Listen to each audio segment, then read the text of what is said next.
কোরআন শুনবেন, ঈমান বৃদ্ধি করে দেবেন কে? ছোটবেলায় বাবার হাত ধরে মসজিদে গিয়েছিলাম, ইমাম সাহেবের কণ্ঠে সূরা ফাতিহা শুনেছিলাম। আজকে আপনার বয়স 50-60 বছর পার হয়ে গেছে, যারা 5 ওয়াক্ত সালাত আদায় করে কমপক্ষে 40 বার সূরা ফাতিহা দিনের মধ্যে পাঠ করতে হয়। কোন মানুষ কি বিরক্ত হয়ে বলেছে যে সূরা ফাতিহা পড়তে আর ভালো লাগে না? কে বলেছে ভাই? কোন ইমাম সাহেব কি বলেছে আমি 30 বছর ধরে ইমামতি করি, সূরা ফাতিহা দিয়ে নামাজ পড়াই, কাল থেকে মাগরিবে সূরা ইখলাস দিয়ে শুরু করব, কুল হুয়াল্লাহু আহাদ। আপনারা পেছন থেকে কি বলবেন?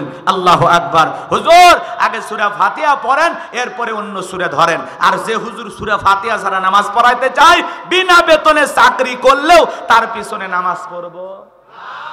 তার মানে কি সূরা ফাতিহা ছাড়া নামাজ হবে? মন খারাপ করছেন আপনারা? এজন্য বাজান গো আমার, ভালো করে বোঝেন, কোরআন আমাদের বুঝতে হবে, কোরআন আমাদের পড়তে হবে। কথা বলেন ঠিক কিনা? কোরআন সহি শুদ্ধ তিলাওয়াত করার দরকার আছে না নাই? নামাজ ভঙ্গের কারণ আছে 19টি। তার 1 নাম্বার কারণ নামাজের ভিতরে অশুদ্ধ তিলাওয়াত করলে। কিছু কিছু তিলাওয়াতকারী আছে দেখেন না, আলহামদুলিল্লাহ রাব্বিল আলামিন আর রহমানির রহিম আছে আছে, আলাম তারা কাইফা ফাআলা, এভাবে তিলাওয়াত করলে আপনার নামাজ হবে না। কথা বলেন না কেন? তিলাওয়াতের দিক দিয়ে বিশ্ব চ্যাম্পিয়ন হলো মহিলারা, মা বোনেরা। এরা যদি তিলাওয়াত করে আলিফ লাম মিম যালিকাল কিতাবু লা রাইব করতে করতে শেষ। আছে না নাই? আছে না? আপনাদের এলাকার মা বোনেরা না, আউসিদ আলাইহি ওয়ারাত্তিলিল কুরআন তারতিলা, কোরআনকে তারতিলের সহিত স্পষ্ট করে ধীরে ধীরে সুন্দর করে সহি শুদ্ধভাবে তিলাওয়াত করতে হবে। এই হুকুম কার? যেমন তেমন ভাবে পড়লে হবে। কষ্ট হচ্ছে আপনাদের? তাহলে আমরা সহি শুদ্ধ তিলাওয়াত শিখবো ইনশাআল্লাহ। রাত অনেক হয়েছে, আমি এদিক সেদিক আর যাবো না। কোরআনের ভিতর আল্লাহ এমন একটা আকর্ষণ দিয়েছেন, মৃত্যু পর্যন্ত পড়েও কেউ বিরক্ত হবে না। কোরআনের আকর্ষণ চিরস্থায়ী। সুবহানাল্লাহ বলেন। কোরআন হলো উম্মতে মুহাম্মাদের জন্য জীবন্ত মুজিজা। সুবহানাল্লাহ বলেন। রাগ কইরেন না, কোরআনের কাছে আসেন, তেলাওয়াত করেন, দেখেন দিল অন্তর পরিষ্কার হয়ে যাবে। কথা বলেন ঠিক কিনা? কিন্তু আমরা দুনিয়ার সব বুঝি, কোরআন বুঝি না, বড় কপাল পোড়া। কথা কন যুবকরে, ভালো করে বুঝবা, কোরআনের ভিতরে আল্লাহ পাক এমন একটা আকর্ষণ, এমন একটা মধু দিয়েছে, কিয়ামত পর্যন্ত কোরআন পড়লেও মুসলমানের কাছে বিরক্ত লাগবে না। একটা গান 2 দিন 3 দিন 4 দিন শুনলে মানুষ কয় প্যানপেনি বন্ধ করতো, রাগ হয়ে যায় মানুষ। কথা কন না কেন? রাগ আছে না এরকম? এক এক শিল্পী এসে এক এক গান গায় আমাদের সমাজে, আপনাদের এলাকায় নাই তো। মানুষ ওগুলো গান 10 বার 20 বার শোনার পরে মানুষ রাগান্বিত হয়ে বলে বন্ধ কর। কিন্তু কোরআন হাজার হাজার দিন শোনেন, হাজার হাজার বার পাঠ করে, কি আর কারোর কাছে বিরক্ত লাগে? হ্যাঁ, কোরআনের ভিতরে আল্লাহ এমন একটা আকর্ষণ দিয়েছে, মৃত্যু পর্যন্ত মুসলমানের কাছে বিরক্ত লাগবে না। আল্লাহু আকবার বলেন। এই যুবক, একটু বসো বাবা, ওটা বসা করো না, এদিক খেয়াল করেন। 1 নাম্বার আয়াত একটু খেয়াল করেন, 3টা আয়াত 30 মিনিট হয়ে যাবে ইনশাআল্লাহ। একটু মনোযোগ দিয়ে শোনেন। আমার আল্লাহ রাব্বুল আলামিন বলেন, ইন্না আ'তাইনাকাল কাউসার। আল্লাহু আকবার। আরো জোরে বলেন আল্লাহু আকবার। আমার ভাইয়েরা, আমার আল্লাহ রাব্বুল আলামিন বলেন, নবী গো, নিশ্চয় আমি আল্লাহ পাক আপনাকে হাউজে কাউসার দান করেছি। বলুন আল্লাহু আকবার। ইন্না আ'তাইনাকাল কাউসার। আল্লাহু আকবার। অবশ্যই আমি আল্লাহ পাক আপনাকে হাউজে কাউসার দান করেছি। আল্লাহ রাব্বুল আলামিন অন্য কোন পয়গম্বরকে হাউজে কাউসার গিফট করেন নাই, দান করেন নাই। আপনার আমার নবীকে আল্লাহ পাক হাউজে কাউসার গিফট করেছেন। বলুন সুবহানাল্লাহ। এই হাউজে কাউসারের পানি মধুর চাইতে মিষ্টি, দুধের চাইতে সাদা। কঠিন কিয়ামতের ময়দানে যেদিন মানুষের জিহ্বা কুকুরের মতো ঝুলে আসবে নাভি পর্যন্ত, যেদিন জমিন হবে তামার জমিন, সূর্য সোহাত মাথার উপরে চলে আসবে, যেদিন আল্লাহর আরশের ছায়া ছাড়া আর কোনো ছায়া থাকবে না, যেদিন মা তার সন্তানের পরিচয় দেবে না, ভাই ভাইয়ের পরিচয় দেবে না, স্ত্রী স্বামীর পরিচয় দেবে না, ওই কঠিন কিয়ামতের ময়দানে রাসূলের হাতে এক পেয়ালা হাউজে কাউসারের পানি যে পান করবে, জান্নাতে ঢোকা পর্যন্ত তার আর তৃষ্ণা লাগবে না। কিয়ামতের বিচার দিবসের একদিন হবে 50,000 বছরের সমান। আল্লাহু আকবার বলেন। এখনকার মুসলমান 13টা দোকান 26টা বানায়, ইসলামের জন্য টাকা ব্যয় করতেই চায় না, খরচ করতেই চায় না। কলিজা থাকা লাগবে, মসজিদ মাদ্রাসার জন্য টাকা চাই, পকেটে হাত দিতে চায় না, কপাল পোড়া। আছে আছে, দিতে হবে। কৃপণতা করে কোনো লাভ নাই, যা দেবেন এটা আখিরাতের অ্যাকাউন্ট জমা থাকবে, ওটা বোনাস খালি হতেই থাকবে, বোনাস খালি হতেই থাকবে। আপনি কিয়ামতের ময়দানে ওই অ্যাকাউন্টের সব পায়া তখন বলবেন আল্লাহ আমি এত সব করি না কেন? ওই যে রিয়াজুল জান্নাত মাদ্রাসা ছিল, হ্যাঁ ছিল তো, ওই মাহফিলে 500 টাকা 1000 টাকা একবার দিয়েছিল, হুজুর চাইছিল, এতিম বাচ্চারা পড়াশোনা করতো, তোমার চোখের সামনে ছেলেরা পাগড়ি নিত, দেখো না? হ্যাঁ দেখছিলাম। কই মাদ্রাসায় যে দান করছিলাম, সে মাদ্রাসার একজন হাফেজ সাহেব তোমার টাকায় তোমার বাড়ির খানা খায়া, কথা কয় না কে, হাফিজ হয়েছিল, সে আবার যা এক জায়গায় খেদমত করছে, তার মাধ্যমে আবার শত শত হাফিজ হয়েছে, তার মাধ্যমে শত শত হয়েছে, তার মাধ্যমে হাজার হাজার হয়েছে। এরকম সংখ্যা হইতে হইতে তোমার ওই সামান্য রিজেক্ট দেওয়া, তোমার ওই সামান্য খাবার, তোমার সামান্য জায়গা দেওয়া, তোমার সামান্য দান আজকে বিপুল পরিমাণের সব হয়ে তোমার অ্যাকাউন্টে জমা হয়েছে। দুনিয়াতে সবের কাজ কম করবেন, কিন্তু এটা আল্লাহ বাড়াইতে বাড়াইতে এত বাড়াইয়া দেবেন, কিয়ামতের ময়দানে আপনার এই সবের পাহাড় দেখে আপনি নিজে আশ্চর্য হয়ে যাবেন, আল্লাহ এত ভালো কাজ তো করি নাই। আল্লাহ বলে করছিলিস কম, কিন্তু আমি বাড়াইতে বাড়াইতে এত বাড়াইয়া দিছি যে এই বাড়ানোর কারণে এখন তোরে জান্নাত দেব। কথা বুঝতে পারছেন? একটু মনোযোগ দিয়ে কথাগুলো শোনেন। আবু বকর সিদ্দিক রাদিয়াল্লাহু তাআলা নু পিয়ালাগুলো ভরায়া দেবেন, মাঝখানে দাঁড়িয়ে থাকবেন হযরত ওমর। আল্লাহু আকবার। হযরত ওমর আবু বকরের হাত থেকে নিয়ে বিশ্ব নবীর হাতে দেবেন, আর নবীজি তার আদরের উম্মতদেরকে খুঁজে খুঁজে হাউজে কাউসারের পানি পান করায় দেবেন। কারা কারা পান করতে চান একটু হাত তুলে আল্লাহকে দেখান। আল্লাহ তাকায় দেখো গো মালিক, এই টাঙ্গাইলের কালিহাতির মুসলমানেরা বিশ্ব নবীর হাতে হাউজে কাউসারের পানির পিয়ালা পান করতে চায়। আল্লাহ গো আমাদের সবাইকে রসুলের সামনে দাঁড়াইয়া রসুলের হাত থেকে সেই হাউজে কাউসারের পিয়ালার পানি পান করার সৌভাগ্য দান করিও। জোরে বলেন আমিন, আরো জোরে বলেন আমিন, আর একবার বলেন আমিন। এই যে হাউজে কাউসারের পিয়ালা পর্যন্ত পৌঁছাইতে গেলে আপনাকে যে একটু কষ্ট করা লাগবে, কথা কয় না? আপনি চাইলেন আর পিয়ালা পাইলেন, একটু ঠান্ডা পানি দিয়ে উজু করা লাগবে, কথা কয় না? রাগ করেছেন? এই যে হাউজে কাউসারের পিয়ালা পর্যন্ত পৌঁছাইতে গেলে আপনাকে কষ্ট করা লাগবে। মনে করেন আমি মুসাফির মানুষ, আপনাদের এলাকায় আসার পরে একটা ছেলের হাতে কিছু চকলেট দিলাম, দিয়ে বললাম বাবা এক বদনা পানি নিয়ে এসে দাও তো, আমি একটু উজু বানাবো, কথা কয় না কে? তো ওই ছেলেটা চকলেট পায়ে আনন্দের ঠেলায় মারছে দৌড়, মাঝপথে যে আসার খাইয়া পুইরে গেছে, হাঁটু ছিলে গেছে, একটু রক্ত বের হয়েছে, চামড়া জড়ে গেছে, কথা বোঝেন নাই? কিন্তু চকলেট থাকার আনন্দের খুশির ঠেলায় দাঁড়াইছে। একটু বসেন, কথা বোঝেন?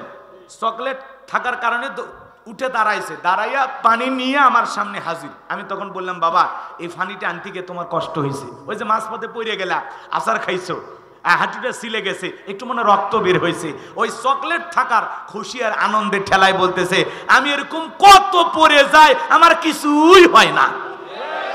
ওই ছেলেটা যেমন চকলেটের আনন্দ আর খুশির কারণে পড়ে গেছে, ব্যথা পাইছে, যেমন কিছু মনে হয় না কঠিন কিয়ামতের ময়দানে রাসূলের হাতে এক পেয়ালা হাউজে কাউসারের পানি পান করলে কিয়ামতের কষ্ট আপনার কাছে কষ্টই মনে হবে না। সুবহানাল্লাহ, জোরে বলবেন না? আল্লাহর আরশের নিচে 7 শ্রেণীর মানুষ ছায়া পাবে, ভালো করে বোঝেন। আর রাসূলের হাতে এক পেয়ালা হাউজে কাউসারের পানি যাদের ভাগ্যে জুটবে এরা জান্নাতে যাবে, এই নিয়ে আর কোনো টেনশন আছে? তাহলে এই যে হাউজে কাউসারের পেয়ালা পর্যন্ত পৌঁছাতে গেলে একটু কষ্ট করবে, ঠান্ডা পানি দিয়ে উজু বানাইতে হবে, কথা কন না আপনারা? আপনি হয়তো বা যুবক মানুষ, মুখে একটু দাড়ি রাখছেন, বউয়ের সাথে ঘুরতে গেছেন, মানুষ আপনার বউকে দেখে বলে ভাবি ভালো আছেন, আসসালামু আলাইকুম, সাথে চাচার খবর কি, সাথে চাচার খবর কি? তখন বউ বাড়িতে এসে গেলে রাগান্বিত হয়, রাগ দেখায়, তোমার সাথে বাইরে যাওয়া যায় না, আমারে ডাকে ভাবি আর তোমারে ডাকে চাচা। যুবক বয়সে দাড়ি রাখছে, ওইটা নিয়ে ঠাট্টা বিদ্রুপ করতে পারে। তুমি নতুন নামাজি, মসজিদে একটু নামাজ ধরতে গেছো, মানুষ ঠাটায়, ও অমুক আবার মসজিদে আসছে, দেখি তোর নামাজ কয়দিন থাকে। ও এলাকার মনে হয় চৌকিদার। এ কথা কন না। একজন নতুন মুসল্লি মসজিদে গেছে, আপনি ওয়েলকাম করবেন, স্বাগতম জানাইতেন, মারহাবা বলবেন যে আলহামদুলিল্লাহ ভাই তুমি যে মসজিদে আসছো আমার দিলটা খুশি হয়ে গেছে। এই যে আসছো মৃত্যু পর্যন্ত আল্লাহ যেন তোমাকে সেজদা দেওয়ার তৌফিক দান করেন। তা না করে আমরা সমালোচনা করি, উত্তর পাড়ার বাদশা দেখি নামাজ তোর কয়দিন থাকে, আছে না নাই? ওই লোকটা মন খারাপ হয়, আছে আছে। তাহলে হাউজে কাউসারের পানি পান করতে গেলে কাজ করতে হবে দুইটি। জোরে বলেন কয়টি? আল্লাহ 2 নাম্বার আয়াতে বলেন, জবান ছেড়ে সবাই পড়ুন, ফাসাল্লিলি রাব্বিকা ওয়ানহার। ফাসাল্লিলি রাব্বিকা, 1 নাম্বার হলো রবের উদ্দেশ্যে সালাত আদায় করা লাগবে। ফাসাল্লিলি রাব্বিকা, রবের উদ্দেশ্যে সালাত। সালাত হবে কার জন্য? উলিন্না সালাতি ওয়া নুসুকি ওয়া মাহইয়ায়া ওয়া মামাতি লিল্লাহি রাব্বিল আলামিন। নবীজি আপনি বলুন, আমার নামাজ, আমার কুরবানি, আমার জীবন, আমার মরণ লিল্লাহি রাব্বিল আলামিন, আসমান জমিনের প্রতিপালকের জন্য। বলেন আল্লাহু আকবার। আমার জীবন, আমার মরণ, আমার বন্দেগি কবুল করো ইয়া ইলাহি। আমার জিন্দেগি, আমার জীবন, আমার মরণ, আমার বন্দেগি। মারহাবা বলেন। তাহলে সালাত হবে কার জন্য? ফাসাল্লিলি রাব্বিকা, রবের উদ্দেশ্যে সালাত। সালাত হবে একমাত্র আল্লাহ তাআলাকে রাজি খুশি করার জন্য। কথা বোঝেন নাই? আল্লাহ বলেন, ফালিয়াবুদু রাব্ব হাযাল বাইত আল্লাযী আত'আমাহুম মিন জু' ওয়া আমানাহুম মিন খাউফ। আল্লাহু আকবার। আল্লাহ ডেকে বলেন, এই ঘরের মালিকের ইবাদত করো। ইবাদত যদি ইবাদতের মতো করতে পারো বান্দারে, 5 ওয়াক্ত সালাতে মসজিদে এসে মাথা নত করতে পারো, আমি আল্লাহ দুনিয়ার জীবনে তোমাদেরকে 2টা জিনিস দেব। যে বান্দা এই ঘরের মালিকের ইবাদত করবে, বান্দারে ইবাদত যদি ইবাদতের মতো হয়, নামাজ যদি নামাজের মতো হয়, 5 ওয়াক্ত সালাতে আমার কুদরতি কদমে মাথা নত করে যদি সিজদা দিতে পারো, 1 নাম্বার, যে বান্দা 5 ওয়াক্ত সালাতে আমি আল্লাহর কাছে মাথা নত করবে, ওই বান্দাকে না খায়া থাকা লাগবে না, আমি আল্লাহ রিজেকের ব্যবস্থা করব।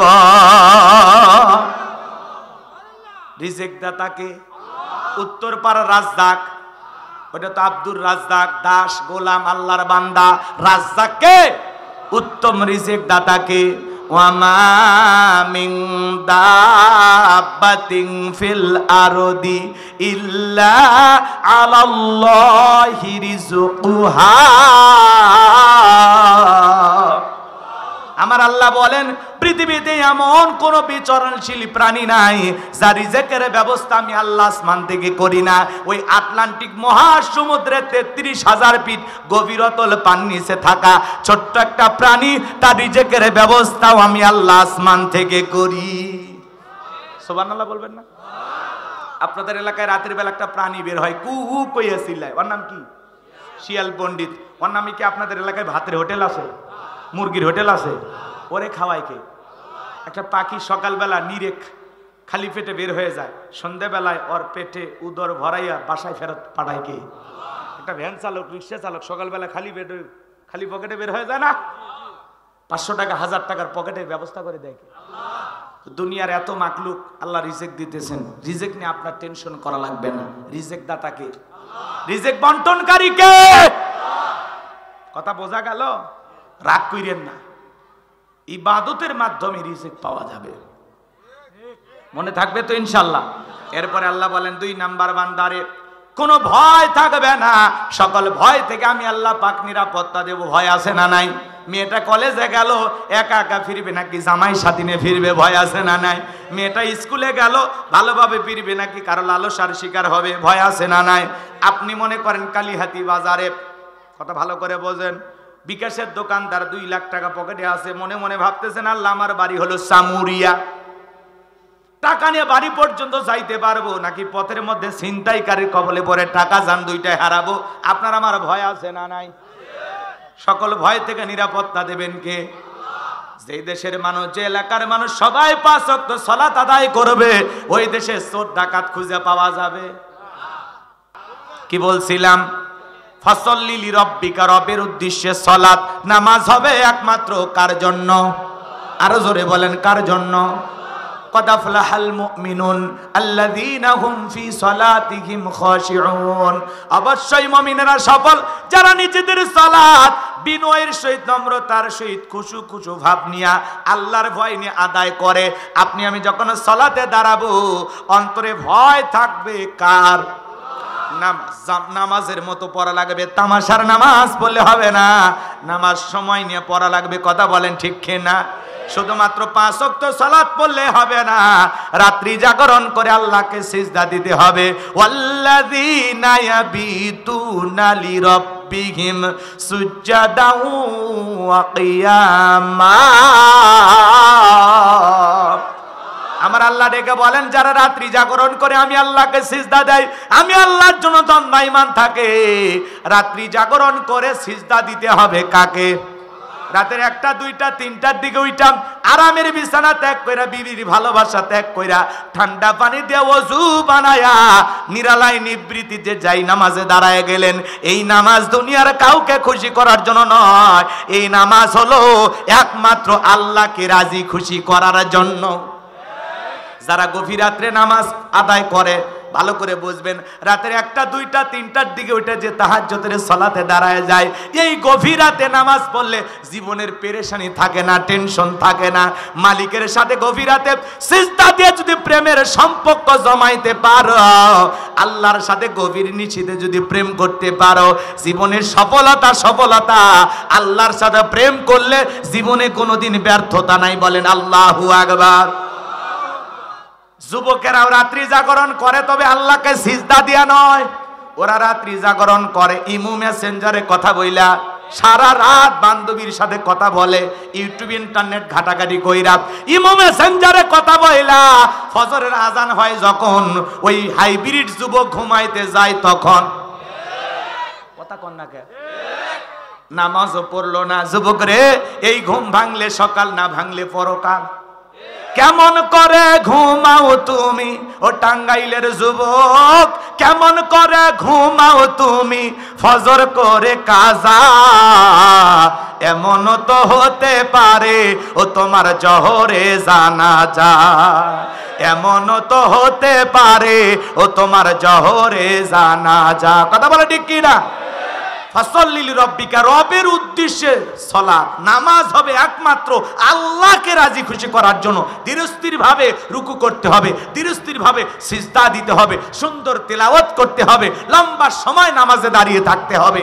আল্লাহকে রাজি খুশি করার জন্য 5 ওয়াক্ত সালাত মসজিদে গিয়ে কারা কারা আদায় করবেন, হাত তুলে একবার আল্লাহকে দেখান। আল্লাহ আমাদের সবাইকে 5 ওয়াক্ত সালাত মসজিদে গিয়ে জামাতের সহিত আদায় করার তৌফিক দান করুন। জোরে বলুন আমিন। চিৎকার মেরে বলেন আমিন। হাত নামান। এ যুবক, খালি মসজিদ সুন্দর বানাইলে হবে না, ওই মসজিদে যারা সালাত আদায় করবে তাদের ঈমানটাও সুন্দর হওয়ার দরকার আছে না নাই? আগেকার মসজিদগুলো ছিল কাঁচা, কিন্তু মুসলমানদের ঈমান ছিল পাকা। বর্তমানে মসজিদ হয়ে যাচ্ছে পাকা, মুসলমানদের ঈমান হয়ে যাচ্ছে কাঁচা। আগেকার মানুষদের ছিল অভাব, বড় ভালো ছিল তাদের স্বভাব। বর্তমানে মানুষদের নাই কোনো অভাব, নষ্ট হয়ে গেছে চরিত্র আর স্বভাব। মসজিদের গেটে লেখা আছে আত্তাকওয়া জামে মসজিদ, কিন্তু যে ইমানদার মসজিদে নামাজ আদায় করে তার অন্তরে তাকওয়া নাই। কথা কন। তাকওয়া মানে কার ভয়? কথা কন। এজন্য তাকওয়ার আয়না নিজের কলিজার ভিতরে বসান, অন্তরে বসান। যার অন্তরে আল্লাহর ভয় আছে, ইত্তাকুল্লাহ, অন্তরে আল্লাহর ভয় আছে, ওই মানুষকে পেটায়াও গুনাহ করানো সম্ভব নয়। যার অন্তরে আল্লাহর ভয় আছে, আপনি যা করতেছেন সব দেখতেছেন কে? আপনি যা করতেছেন আল্লাহ দেখতেছেন, ফেরেশতা রেকর্ড করতেছেন। কিয়ামতের ময়দানে এই বিষয়ে আল্লাহ জবাব নেবেন। আপনি আমি যা করতেছি এই জায়গায় বসে আছি এটাও রেকর্ড হচ্ছে, এই মুহূর্তে যারা সিনেমা হলে সিনেমা দেখতেছে ওটাও রেকর্ড হচ্ছে, এই সময় যারা পতিতালয়ে গেছে ওটাও রেকর্ড হচ্ছে, যে যা করতেছে এই সময় যারা চুরি করতে গেছে ওটাও রেকর্ড হচ্ছে। কথা কন, কথা কন। তাহলে ফাসল্লি লিরাব্বিকা, রবের উদ্দেশ্যে সালাত নামাজ নামাজের মতো আদায় করব ইনশাআল্লাহ। আল্লাহ কবুল করেন, জোরে বলেন আমিন। তাহলে ফাসল্লি লিরাব্বিকা ওয়ানহার, এক নাম্বার রবের উদ্দেশ্যে সালাত আদায় করো, দুই নাম্বার রবের উদ্দেশ্যে কুরবানি করো। নামাজ হবে যেই রবের জন্য, কুরবানিও হবে সেই রবের জন্য। কুরবানি করা মানে খালি পশু জবাই করা না, নিজের আমিত্বকে কুরবানি করা, অহংকারকে কুরবানি করা, নিজের পশু সুলভ আচরণকে কুরবানি করা, সময়কে কুরবানি করা, অর্থকে কুরবানি করা, আল্লাহ রাস্তায় নিজের জানমাল সবকিছু কুরবানি করা। শোনেন, আর 10 মিনিট থাকবেন না, উঠেন না ভাই, বসেন বসেন বসেন। জীবনে অনেক রাত জাগছেন, এমনও লোক আছে যাত্রার প্যান্ডেলে ফজরের নামাজ পড়ছে, মানে ফজর পর্যন্ত যাত্রা দেখছে। কথা কন ঠিক কিনা? তো এত রাত যদি দুনিয়ার অবৈধ কাজে সময় দেওয়া যায়, একটু কোরআন শোনার জন্য আর 2টা আয়াত আছে, আছে না? শেষ করে দিচ্ছি ইনশাল্লাহ। এটা 2 নম্বর আয়াত, আর একটা আয়াত শেষ ইনশাল্লাহ। কুরবানি হবে কার জন্য? আরো জোরে। আপনি কত টাকার গরু কুরবানি দেন আল্লাহ ওইটা দেখে না, আল্লাহ দেখেন কি ওয়ালাকি ইয়ানালুহু তাকওয়া মিনকুম, আল্লাহ দেখে বান্দার অন্তরে তাকওয়া। তোমার অন্তরে কি? যার নিয়ত সহি, টাকা হালাল, নামাজি, ওই বান্দার কুরবানির পশুর রক্ত জমিনে পড়ার আগে আসমানের মালিক আল্লাহর কাছে কবুল হয়ে যাবে। কথাকে বোঝা গেল? আর 7 জন ভাগে কুরবানি কেনে, 4 জন দড়ি ধরে টানে, 3 জন পেছন থেকে ঠেলে, যেই গরুর উপরে বয়স্ক ভাতা ওয়াজিব।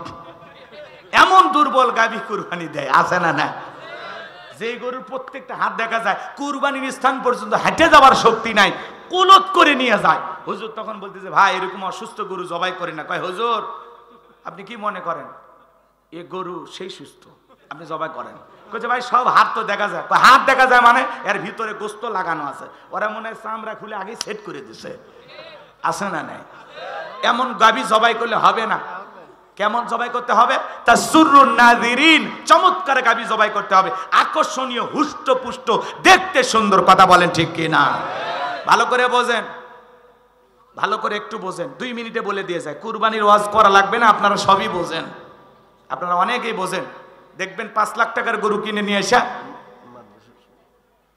ওই কালীহাতি বাজারে বাঁধে রাখে, আছে না নাই? আছে না নাই? মানুষজন জিজ্ঞাসা করে ভাই কা? কয় তালুকদারে। কয় কত? কয় 5 লাখ। কয় ঠকেন নাই, তালুকদার সাহেব জিতছেন। কথা কন।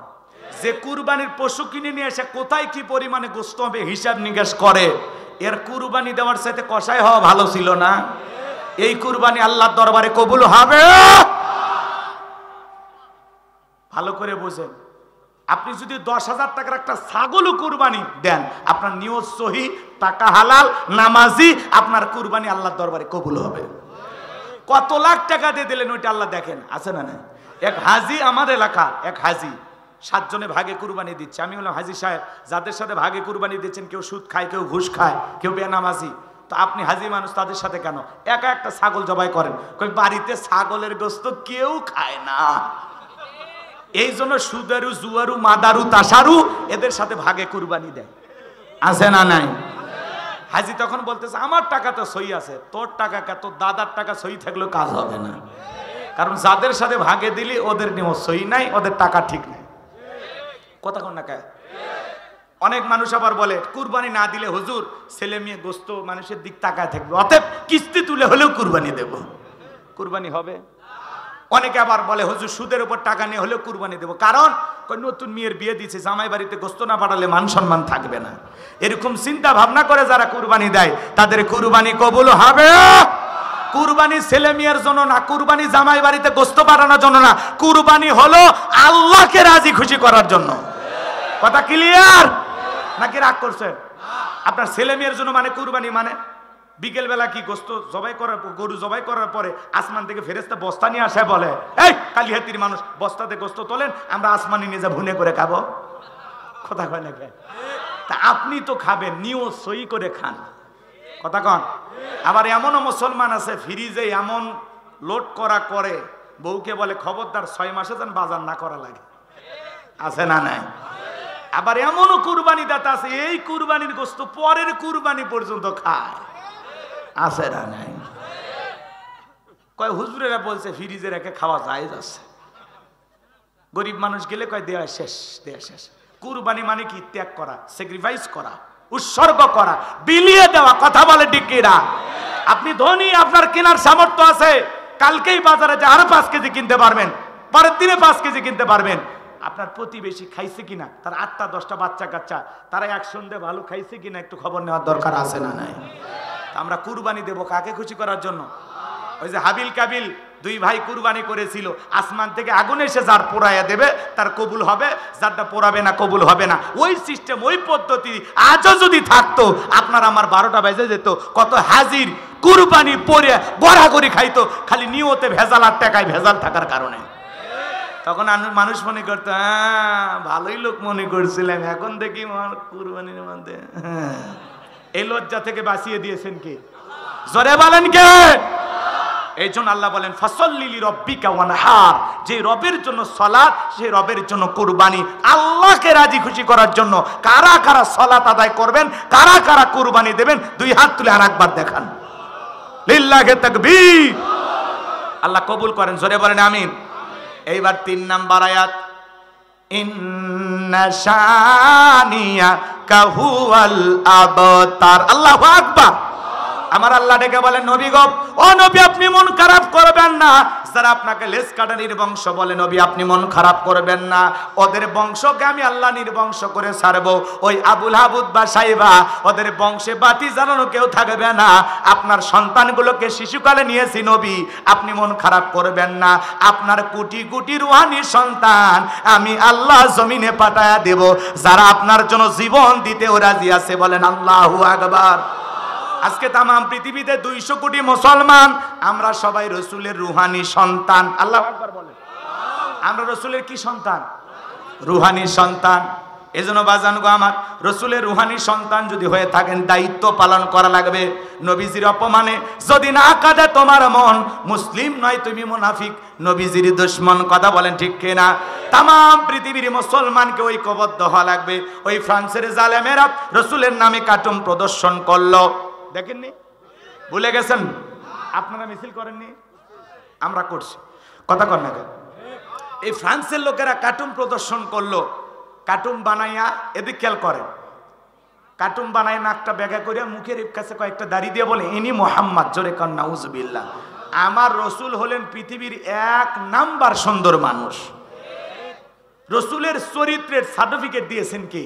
ওয়াইন্নাকা লাআলা খুলুকিন আযীম। নবী গো আপনি হলেন পূত পবিত্র মহান চরিত্রের অধিকারী। বলেন আল্লাহু আকবার। আযীম আরবিতে এমন একটি শব্দ যার গভীরতা মাপা যায় না। বলেন আল্লাহু আকবার। আচ্ছা, ফ্রান্সের লোকেদের কথা একটু পরেই বলি, শোনেন। বিশ্বনবী যখন জীবিত ছিলেন, ওই অবস্থায় মক্কার একজন কাফের নাম হলো ওলীদ বিন মুগীরা রসুলকে এসে গালি দিলেন, অকাত্য ভাষায়, আজে বাজে ভাষায় গালি গালাজ করতেছেন। রসুলকে যখন গালি দেয়, রসুল সহ্য করলেও আসমানের মালিক আল্লাহ সহ্য করলেন না। সঙ্গে সঙ্গে আয়াত নাজিল করে বিশ্বনবীকে জানায় দিলেন, ও নবী, এই ওলীদ বিন মুগীরা আপনাকে গালি দেয়, কারণ হলো এ উতুল্লিম বাদা যালিকা জানিম, এ হলো পিতৃ পরিচয়হীন জারজ সন্তান, একটা বাস্টার্ড। তাহলে নবীকে গালি দেয় তারা, অবৈধ তরিকায় দুনিয়ার জমিনে জন্ম হয়েছে যারা। নবীকে যারা গালি দেবে এদের জন্মে ঠিক নাই। কথা কন, কথা কন। এই ওলীদ বিন মুগীরা আরবের মানুষ, ডেকে বলে নবী এত বড় কথা, উতুল্লিম বাদা যালিকা জানিম, আমার পিতৃ পরিচয় ঠিক নাই। ঠিক আছে আপনি থাকেন, আমি বাড়িতে গেলাম। ছেলেটা বৈধ না অবৈধ, জন্ম ঠিক আছে না নাই জানে কে? ফ্যাক্টরির মালিক, তার মা। কথা কন। এইবার ওলীদ বিন মুগীরার মায়ের নাম ছিল ঝর্ণা। দৌড়ে চলে গেছে বাড়িতে, যায় বলে মা, নবী মুহাম্মদ সাল্লাল্লাহু আলাইহি ওয়াসাল্লাম আমাকে বলেছেন উতুল্লিম বাদা যালিকা জানিম, আমি নাকি পিতৃ পরিচয়হীন জারজ সন্তান। ওলীদ বিন মুগীরার মা মনে মনে ডেকে বলে, আহারে এত গোপন খবর নবী জানলো কেমনে? নবী তো জানতেন না, নবীকে জানিয়ে দিয়েছেন তিনি কে? ওলীদ বিন মুগীরা ধমকায়া ডেকে বলে, মা যা বলবি সত্য বলবি, মিথ্যা কথা বলবি না। ওলীদ বিন মুগীরার মা ডেকে বলে, বাবা ঠ্যাং একটা কবরে চলে গেছে, আমিও মিথ্যা বলবো না, যা বলবো সত্য বলবো। তাহলে শোন, তোর বাবা ব্যবসা বাণিজ্যের কাছে এতটাই ব্যস্ত, তোর বাবা দুনিয়ার টাকা চেনে, তোর মায়ের মন চেনে না। রাতের পর রাত বালিশ বুকের মধ্যে নিয়ে ঘুমায়, তোর বাবা আসে না, আমাকে একটু ভালোবাসে না। তখন আমার ভরা যৌবন, আমি বাড়ির পাশে তাকায় দেখি তোর চাচা বাড়ির আশেপাশে ঘুরঘুর করতেছে। ভাই যখন বিদেশে থাকে, এলাকায় দেবরের আমদানি কমে না বাড়ে। ডেকে বলে, ভাবি ভাইয়া তোমার বর, আমি যে দেবর। ভেবে দেখো ভাবি কার কত দাবি। ভাই গেছে মালয়েশিয়া, আমরা তো দেশে আসি। আসে না নাই? ওরা আবার ভাবিকে দেবরের হকের ওয়াজ শুনে। আপনি কি জানেন দেবরের একটা হক আছে? কি হক? জুতের বাড়ি। কথা কন না কেন? দেবর আবার হেভি স্মার্ট, সিনেমা দেখে, নাটক দেখে, সেই কৌশল জানে। ভাবি যা বলে, ভাবি আপনার চেহারার দিকে তাকাইলে মনে হয় না যে আপনার বিয়ে হয়েছে। কেরে বদমাইশ, বিয়ে না হলে ভাবি ডেকিস কাক। কথা কন ঠিক না? ভাবি যদি ইমানদার হইতো, নেককার হইতো, ডেকে বলতো, কুল্লিল মুমিনিনা ইয়াগুদ্দুনা মিন আবসারিহিম। ডেকে বলতো, এ দেবর, মুমিন পুরুষের দৃষ্টি থাকবে নিচের দিকে। আমাকে দেখার অধিকার শুধু তোর ভাইয়ের আছে, তোর জন্য আমি জায়েজ নাই।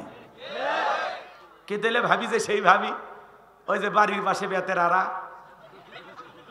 হাল জুড়েছে ছোট দেওরা, বুঝেন না? এলে ডিজিটাল ভাবি। কথা কন। যখন ডেকে বলে, ভাবি আপনার চেহারা সেই সুন্দর, কয় তুমি খালি এই কথা বলো, তোমার ভাই তো বলে না। তখন বলে, ভাইয়ের কি সেই চোখ আছে? কথা কন, কথা কন। মা বোন যারা বসে আছেন, মা শেষ সময় দুইটা কথা শুনে যান।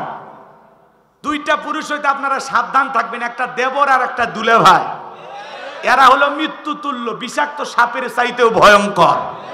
এই দুই পুরুষের দ্বারা মা বোনেরা বেশি নির্যাতনের শিকার হয়, ঘরের কথা প্রকাশ করতে পারে না। কথা কন ঠিক কিনা? রাগ করছেন আপনারা?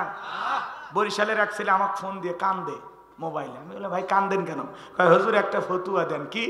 কয়, আপনি বলেন তো বড় ভাইয়ের বউকে কি ছোট ভাই বিয়ে করা জায়েজ আছে? আমি তখন বলে, এই ছেলে কান্নাকাটি বন্ধ করে ঘটনা কি খুলে বল, বড় ভাই কি মারা গেছে? কয়, না হুজুর, আমি সেই হতভাগা বড় ভাই। 7 দিন হয়ে গেল আমার বউ আর আমার ভাইকে খুঁজে পাওয়া যাচ্ছে। আরে ভাবিকে নিয়ে কক্সবাজার বেড়াইতে গেছে, কয়েকদিন পর ফিরে আসে। রাগ করেছেন আপনারা? দেবর আর দুলাভাই এরা হলো মৃত্যু তুল্য। কথা কন। বাড়িতে দুলাভাই আসে, এই শাশুড়িরা হলো সবচেয়ে খারাপ। মেয়েকে বলে, মা বসে কি করি, সুন্দর করে ফল ফুটের একটা খাবারের প্লেট রেডি করিয়া যুবতী শালী 14 বছর 16 বছর তার হাতে দিয়ে বলে, যা মা তোর দুলে ভাইকে দিয়ে আয়। শিয়ালের কাছে মুরগি পাঠাচ্ছে। কথা কন ঠিক কিনা? ওই জায়গায় শাশুড়ির যাওয়া উচিত। কথা কন। শাশুড়ি হলো মায়ের মতো, যা বলবে, বাবা জামাই তুমি ভালো আছো, একটু নাস্তা করো বাবা, আমার মেয়েটা কেমন আছে, আমার নাতনি কেমন আছে, তোমার ব্যবসা বাণিজ্যের কি খবর, দিনকাল কেমন যাচ্ছে, বাবা ঠিক মতো খাওয়া দাওয়া করো না, চেহারা কেন জানি শুকে গেছে। কথা কন। শাশুড়ি মায়ের মতো খোঁজ খবর নিবে। আর শাশুড়িরা এত বড় পাগলি, নিজে না যায়া যুবতী মেয়েটাকে পাঠায়া দেয় আর এক মেয়ের জামাইয়ের সেবা করার জন্য। এখন দুলে ভাইয়ের সামনে যখন প্লেট নিয়ে গেছে, ঘরের কথা বলতেছি, রাখবেন কইরেন না, আমরা বেশি ফ্রি হয়ে গেছি তো, বেশি ফ্রি বেশি ঝামেলা। পর্দার জায়গায় পর্দা রাখেন, খুইলেন না, বিপদ আছে। কথা কয় না? 14 বছর 16 বছরের যুবতী শালী যখন প্লেট নিয়ে গেছে ফল ফুটের, তখন দুলে ভাই বলে, এ পাগলি, আমি কি এগুলো ফল খাওয়ার জন্য আসি? আমি আসি তোরে এক নজর দেখার জন্য। বিকেল বেলা তোরে নিয়ে ঘুরতে বের হবো, রাজি আছিস? কয়, দুলে ভাই আপনার হাত ধরে আমি জাহান্নামে যাইতে রাজি। আছে না নাই? এইবার বিকেল বেলা দুলে ভাইয়ের মোটরসাইকেলে উঠছে, বড় অপার স্বামী তো, ভ্যানিটি ব্যাগ দিয়ে মাঝখানে একটু গ্যাপ রাখছে। আপনাদের রাস্তার যে অবস্থা, ডেলিভারি রোড, এই রোডে যায় দুলে ভাই বুঝছেন, ভাঙ্গা দেখে এমন কষে একটা ব্রেক করছে, এক ব্রেকে শালি ফাঁকা জায়গা পূরণ করছে। এজন্য মা বোনদেরকে বলো, মা দুইটা পুরুষের মোটরসাইকেলে খবরদার উঠবেন না, একটা দেবর আর একটা দুলে ভাই।